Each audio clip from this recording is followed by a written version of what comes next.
bunch of students today, is that Yes. right? Why 18-year-old students. 18-year-old students. Why'd you pick this age group and at this time in the campaign?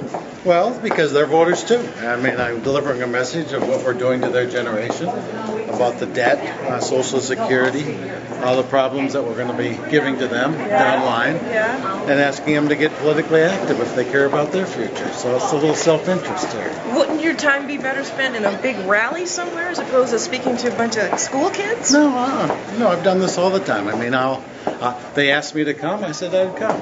It beats being on the phone begging for money, which I'd be doing otherwise, which is very distasteful. Yeah, I suppose. You say that you want to have as the independent candidate in the Senate race, you want to have a significant impact on the election. How do you define significant impact? Winning. The same spot Ventura was 10 years ago. We'll see what happens. There's a lot of people out there that aren't counted in the polls, and 80% voter turnout. I guarantee you those other extra 30% that are going to show up aren't being polled right now because they're not likely voters. Yeah. And anything can happen in this race. So you may be the October or November surprise. Could be. Oh. You never know. I'm looking forward to hearing you speak. Okay. All right. We're just interested because since he's independent party, there hasn't really been that much not as much publicity about him. Yeah. So we're just interested to see what he has to say compared to the Republican and Democratic Party. Because we just think it's good to find out more about what's going on in the world and stuff. So. How old are you? I'm 16. You won't be able to vote for 2 years. Yeah. Is this a good use of your time? Well, I think so, because then I'll be informed when I am old enough to vote. Independent Senate candidate Dean Barkley is here at Cretin-Derham Hall in St. Paul talking to a group of seniors and juniors who are involved in the school's political process. It's interesting, though. These are juniors and seniors, which means a lot of these kids aren't even able to vote. But Barkley says it's still a good use of his time, just weeks, rather days, before the general election. Well, thank you. With a build-up like that, I don't know. Minute by minute, I guess Jesse did say that. But it's nice to be here. I've always admired Cretin-Derham Hall, the Raiders, and their prowess on the athletic field. And I wish them very well. I know they're playing tomorrow. And as long as they don't play YZ, I'll be on your side. That's my home team. I'm not going to pander to you now. If it's Eden Curry, I hope you kick their you-know-what. So there you go. Well, a two-party system is destroying our country right now. They can't agree on anything. All they can do is fight. I heard a Franken ad yesterday with Hillary Clinton saying, oh my God, if we can only get to 60 U.S. senators, then we can completely ignore the Republicans. Well, is that what we want, is more partisanship? Haven't we had enough?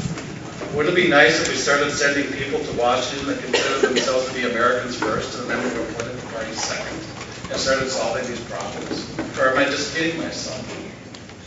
Speaking of Iraq, what do you plan to do in Congress to try to rally Democrats and Republicans to either end the war or solve the problem that is the war?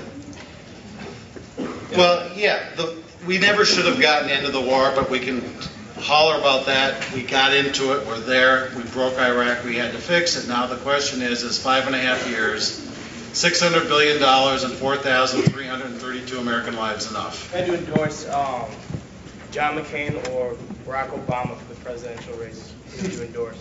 Who would I endorse if I had to endorse?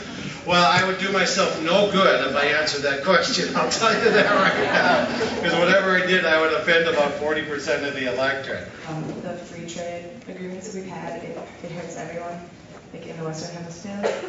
I was wondering what your stance is on that. Corn-based ethanol is a pathway to the next generation of biofuels.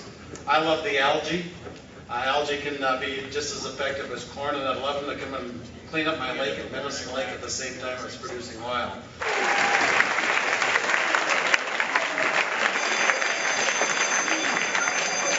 Well, I felt like Dean Barkley was somebody I wanted to know more about. He's somebody I don't know a lot about. He sounds like somebody who could really bring change. I mean, again, him talking is not necessarily going to convince me of anything because that's him talking. So. And so I thought he was kind of funny. He kept talking about beer. I was like, oh no. That was funny. But he seems, genuinely that he cares about what he's doing, and that he's obviously doing it for a reason, because like with any third party, it's a long shot, so you have to really be dedicated to your cause and willing to work with very low funding. If you think of the long run, like students here, they hear about the independent party, about other issues, and they can learn like what it means to believe something and why they believe it, and then in the long run, like you think twice about the independent party, think twice about why you're voting for who you're voting for.